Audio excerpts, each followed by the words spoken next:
I want to give all the praise, all the glory, all the honor unto Yahweh Bahashem, Yahushai Bahashem, Rikak Wadash. Double honors goes out to the elder apostles of Great Millstone for teaching me the truth. Also want to acknowledge all the Akyam who are pushing the truth with sincerity throughout the four corners of the earth. Alright. So I'm going to be in Isaiah 56 and verse 1. It says, "Thus saith Yahweh, keep ye judgment and do justice, for my salvation is near to come, and my righteousness to be revealed."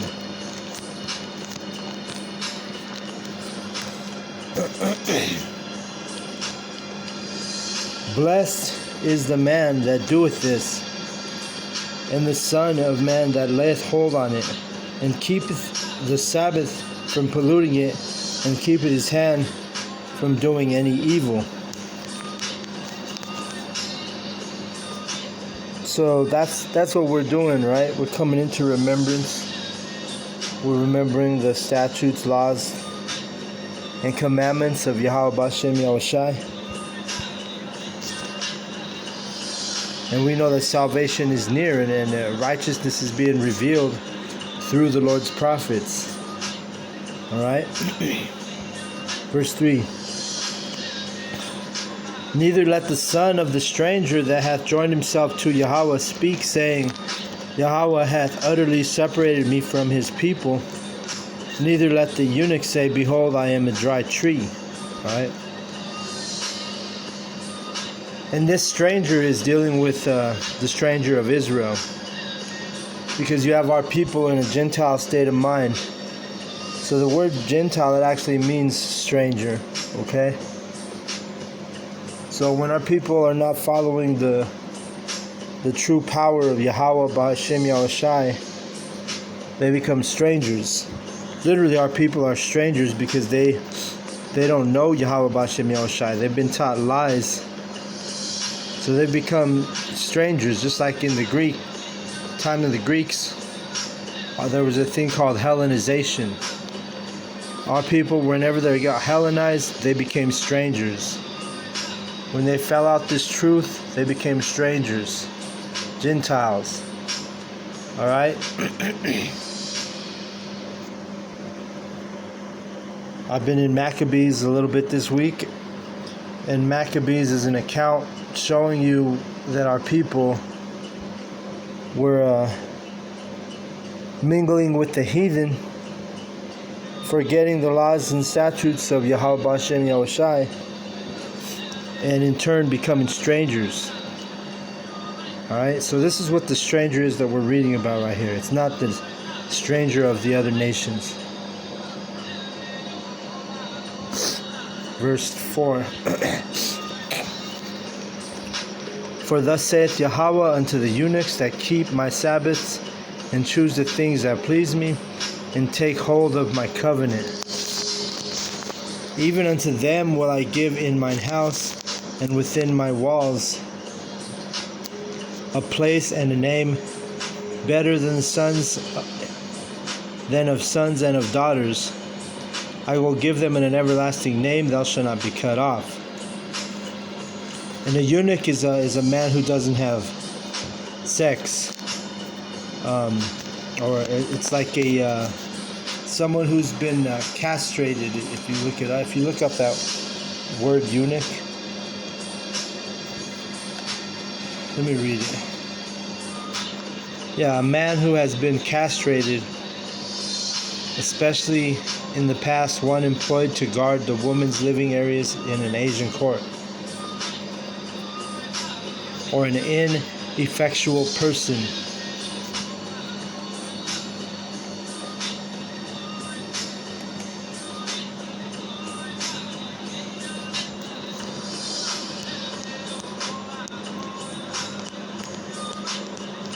Let's see.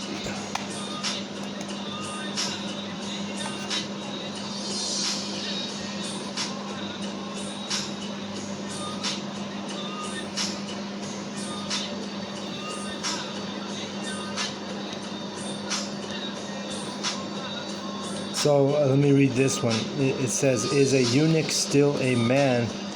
And it says, eunuchs are biological males who have undergone voluntary castration for reasons other than male to female transsexualism. So it's not a transgender, right?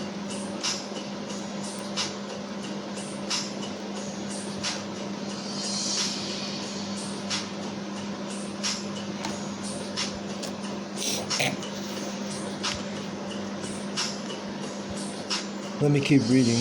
Verse 6.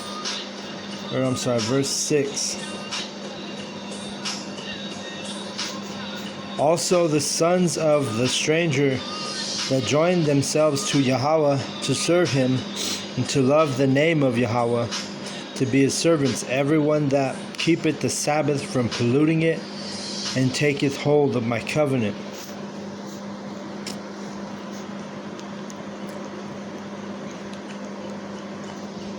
Even them will I bring to my holy mountain and make them joyful in my house of prayer.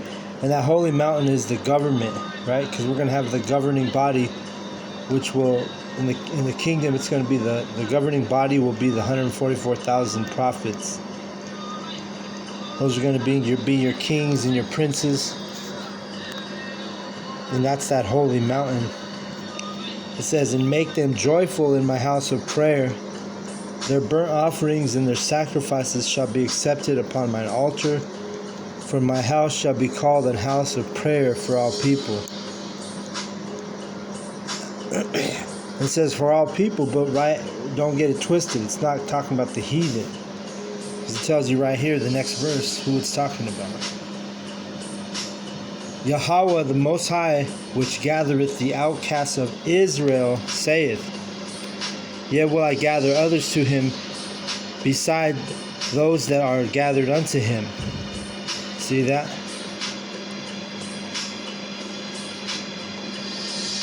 So those strangers are the outcasts of Israel. You know, right now you have a lot of our people who they're not in the truth, so they're still Gentiles.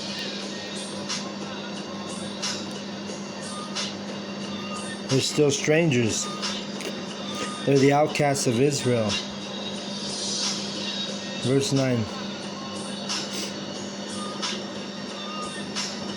All ye beasts of the field come to devour. Yeah, all ye beasts in the forest. Alright, and the beasts of the field are the people, are the men. Right? And they devour our people because they're the heathen nations. Those beasts are the heathen nations. And there also are people who are not in this truth. If you're not in the truth, you're literally, Yahweh looks at you like a beast. Right? Ecclesiastes 3:18. I said in my heart concerning the estate of the sons of men, that the Most High might manifest them, and that they might see that they themselves are beasts. See, so even our people are beasts. When you don't have no order, when you don't follow the laws, statutes, and commandments of Yahweh Hashem Yahushai, you're basically in beast mode, right? You're looked at it as a beast, likened unto a beast. And we read how all the beasts of the field come to devour. Well, this is accounted for in Esdras, 2nd Esdras 6 and 57. And now, O Yahweh, behold these heathen, which are the other nations, which have ever been reputed as nothing, because remember, the heathen are nothing to Yahweh, have begun to be lords over us and to devour us. See that? So now we go back to Isaiah 56. Let's read that again. Isaiah 56 and 9. All ye beasts of the field come to devour, yeah, all ye beasts in the forest. Now that's talking about men. Verse 10, his watchmen are blind, they are all ignorant, they are all dumb dogs, they cannot bark. Sleeping, lying down, loving to slumber. Alright? and this is dealing with the leadership of Israel. A lot of our people are still Gentiles. A lot of the so-called leaders of Israel are still in that Gentile state of mind. And they're like, it says they're like dumb dogs that cannot bark. Like a dog, the purpose of a dog is, if no one's at the house, or if the owner is sleeping and danger comes, the dog's going to bark and warn the owner, right? So that's what the Lord is comparing his watchmen of Israel, who are the ones that are in a Gentile state of mind, who are the ones that are lying about the truth. You got leadership in the Hebrew Israelites that are considered blind watchmen because they're not warning you. Like I think of Bishop Nathaniel. He's in the IUIC. He's the leader of the congregation, and he's not warning his congregation of the dangers that's at hand. He's not warning them to avoid the RFID micro C-hip. Instead, he's saying that that's not the mark of the beast, and to go ahead and take that C-hip. He's not warning. He's like a dumb dog that cannot bark. He's not barking. Sleeping, lying down, loving to slumber. You got a lot of these Israelite leaders who are lying down, sleeping, and loving to slumber.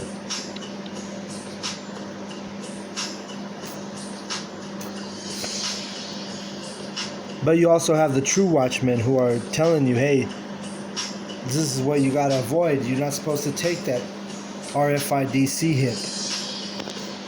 We're those dogs that are barking.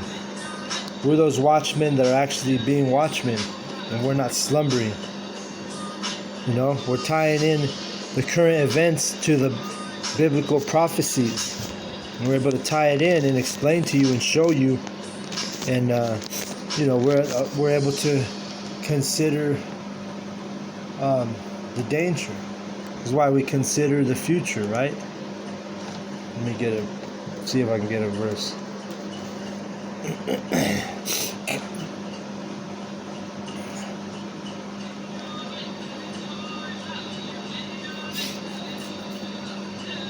Let's see.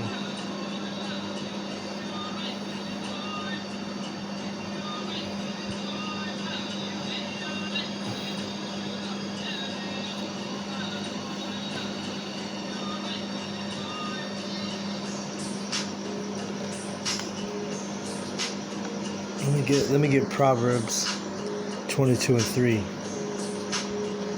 Proverbs 22 and 3, it says, "A prudent man foreseeth the evil and hideth himself, but the simple pass on and are punished." You see that? So prudent, that word prudent goes into someone who considers the future. The men, starting out with the elders of GMS, we're considering the future. We're telling you about that MOTB, that mark of the beast. We're telling you, hey, avoid that thing at all costs. You see? We want you to consider the future. We foreseeth the evil. That's why we hide ourselves from. We're not going to be. None of the elect are going to get that. Are going to take that CHIP, right? But the simple, they're going to pass on and they're going to take that, and because of that, they'll be punished. All right. Well, you have those watchmen, starting out the elders of GMS, who are warning you. We're barking right now. I'm barking on this video, telling you, hey, avoid that C-hip, avoid that CHIP. You see, because we foresee the evil. And evil means bad times. If you take that C-hip, if you take that CHIP, you're going to be in for a world of hurt when Yahweh Hashem Yahushua visits the earth. Alright? Let's go back to Isaiah 56:10. I'll read that again. His watchmen are blind, they are all ignorant. They are all dumb dogs, they cannot bark, sleeping, lying down, loving to slumber. Yeah, they are greedy dogs which can never have enough, and they are shepherds that cannot understand. they all look to their own way, everyone for his gain and from his quarter. And that reminds me of Bishop Nathaniel to a T. Because if you look at Bishop Nathaniel right now, you know that dude's a millionaire now. That money's corrupted his mind. That money's corrupted his soul. He's more worried about that purse and that bag than he is saving the nation of Israel. And really, it's just the 1/3 who are gonna be saved initially. But Bishop Nathaniel could care less, because instead of teaching you that, he's telling you that he's trying to save the whole nation, which he knows, because he's been in this truth long enough and he knows that the prophecy doesn't deal with saving the whole nation, but yet that's what he focuses on. But the elders of GMS, they understand, they know the prophecies. They know the prophecy only deals with 1/3 of the nation of Israel being saved. And that's why we're selective in who we allow into our camps. But if you want to join a IUIC camp, anybody can join. Why? Because they don't care about the integrity. They don't care about the elect. They just care about putting money in their bag. Right? Verse 12. Come ye, say they, I will fetch wine, and we will fill ourselves with strong drink, and tomorrow shall be as this day, and much more abundant. Right. Anyone can go join the IUIC, as long as you're an Israelite, right? As long as you're a so-called Black, Latino, Native American. It don't matter if you're a 2/3. It don't matter if you're doing the work. It don't matter if you're proven. You can go join the IUIC. All you gotta do is pay a little fee and then buy a garment from them, and you'll be in their congregation. But you have our group, GMS. You have to be proven. You could be hanging around the camp for a year and still not be officially part of the camp, because this is, starting out with our elders, we are men of integrity, and we're going to be tried and proven before you're allowed to enter a camp or be a part of a camp or be on the line out there, on the streets. Can't just anybody be a part of this truth, and we're just going to welcome anybody. You see, over at IUIC, anybody can go to the Passover. You just got to pay a fee. And you're profaning the Passover and the Sabbath when you do that, because you're not supposed to have, according to the law, you can't just let anybody keep your Passover with you.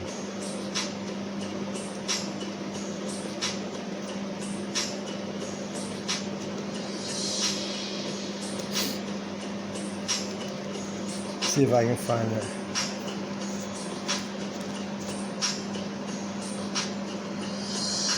Let's go to Exodus 12. I'm just going to give you an example. 48.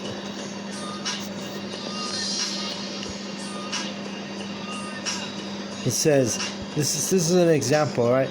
And this is a specific example to the Passover, but it generally speaking also, you don't just let anybody in your congregation, all right?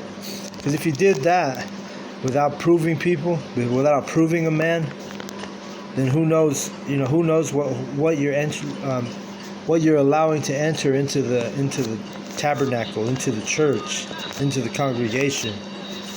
All right? Exodus 12 and 48.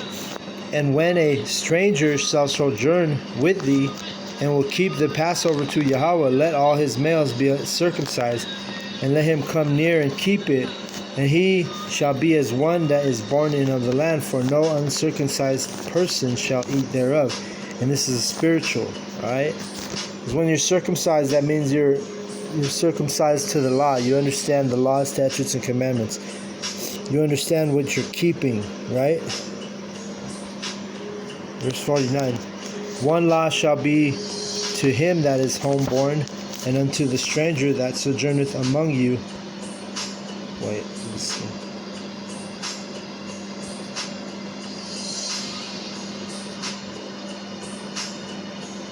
Here we go.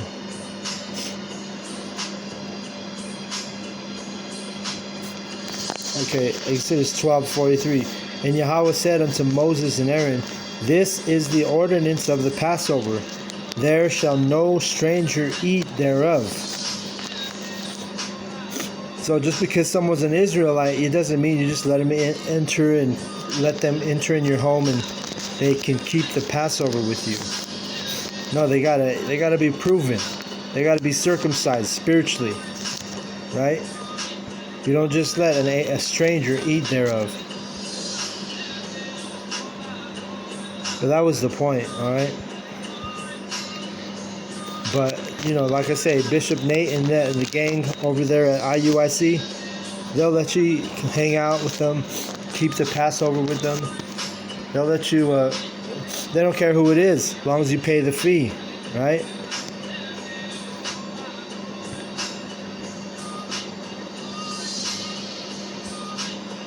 That's why it says here in verse 12, Isaiah 56:12, Come ye, say they, I will fetch wine and will fill ourselves with strong drink, and tomorrow shall be as this day and much more abundant. They're only thinking about the riches. They're only thinking about putting money in the bag. They're not thinking about the integrity. They're not thinking about, it's only for the 1/3. It's only for the elect. It's not for everybody. You can't just let any stranger keep the Passover. But the strangers that are proven, they can keep the Passover. The strangers that are circumcised. And I'm not talking about physically circumcised. I'm talking about spiritually circumcised. You see? The strangers that are proven. The strangers, the outcasts of Israel, who are the strangers, but they become... and they're no longer Gentiles when they become circumcised with the spiritual truth, the spiritual side of the truth, right? Is what's going to circumcise our people, allowing our people to, participate in the high holy days and to be a part of this truth. You can't just accept anybody, man. Because, you got a lot of wickedness in Israel, and if you just accept anybody, that cancer is going to spread. So I'm going to go ahead and close on that. I want to give all the praise, all the glory, all the honor, all the love unto Yahweh, Bahashem, Yahushai, Bahashem, Rukach, Kodash. Double honors goes out to the elder apostles of Great Millstone for teaching me the truth. Also want to acknowledge all the Akyam who are pushing the truth with sincerity throughout the four corners of the earth. And Shalom to the elect. Shalom.